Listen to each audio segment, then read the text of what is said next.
Hello everyone, welcome back to my channel.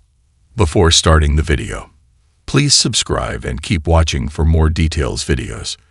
Will anyone fill Nadal's beloved shoes at the French Open? Paris. The reception, applause and tears could have gone on for hours. On Thursday, after Richard Gasquet's second-round defeat to Jannik Sinner, yet another beloved son of Roland-Garros was being honored as one of its own in his final act on the tennis court. Court Philippe Chatrier was united in its admiration for Gasquet, 38. It was an outpouring of love and nostalgia for a man who arrived on the scene at 15 and stepped away without the silverware expected, but with one of the most wondrous backhands we'll ever see.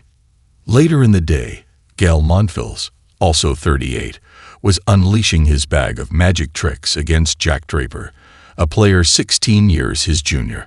Fans at Chatrier were mesmerized by Monfils, the last man standing of the Gasquet. Giles Simon, Joe Wilfried Tsonga quartet, willing one of their favorite sons to somehow conjure another memorable win on their home court. A flick of Monfils' wrist could turn the place into a deafening din of French adoration. There's no need to look at the scoreboard to know when a French player is on court. That small part of Roland-Garros turns into a greenhouse of tricolor fervor. You hear La Marseillaise drifting across the grounds, and chants of Allez la Blues.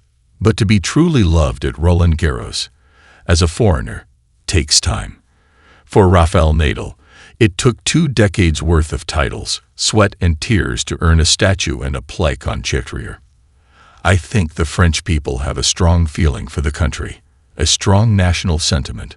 Former Spanish tennis player Feliciano Lopes told ESPN, "I think for someone who's not French, it takes a long time to earn this affection. I don't know if it'll take 14 years or 14 titles, but it's going to be very difficult for someone not French." There's respect for past champions, but even though Iga Swiatek has 4 titles here and is nearly a third of the way toward Nadal's jaw-dropping 14, it doesn't feel as though she has been adopted as one of their own. After her round 2 match against Emma Raducanu, in her on-court post-match interview, there was an eerie silence after her first answer. She waved her arms, as much to say hello, and the crowd responded with a cheer. Her tennis is one of focus. She's locked in and rarely shows emotion. It's her way, and why she's incredible. The fans seem to have admiration and wonder of Swiatek's dominance, but you feel they're still learning to love her here. Coco Gauff, Aryna Sabalenka, and Mira Andreeva are popular, but each needs a Roland-Garros title to start the journey to being adopted by the crowd here. Only Nadal, even in retirement, still has this place in the palm of his hand. We're in the post-Nadal twilight zone, yet his presence here is everywhere, from the photos adorning the courts, to the Nadal caps, to the random nostalgic shouts of Vamos Rafa. 1 year after retirement, another ceremony was held in his honor last Sunday, with that permanent tribute, Nadal's footprint, added next to the net post on Chatrier. But even Nadal had to earn that love.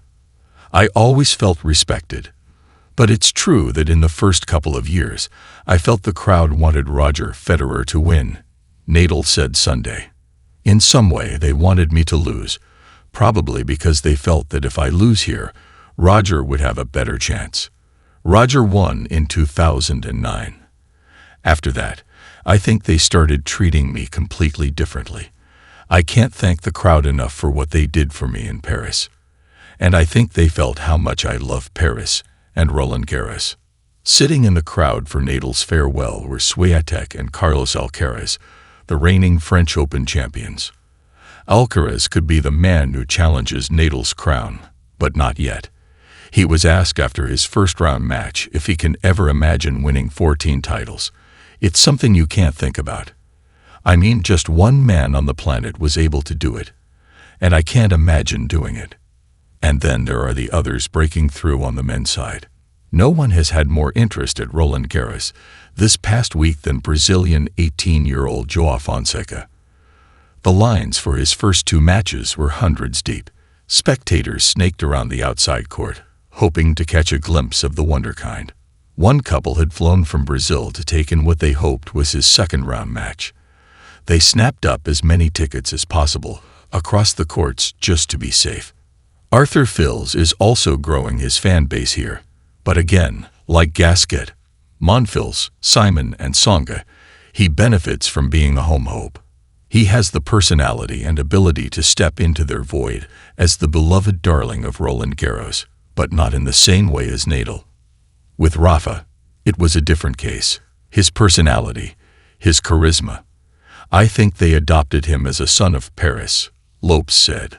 What's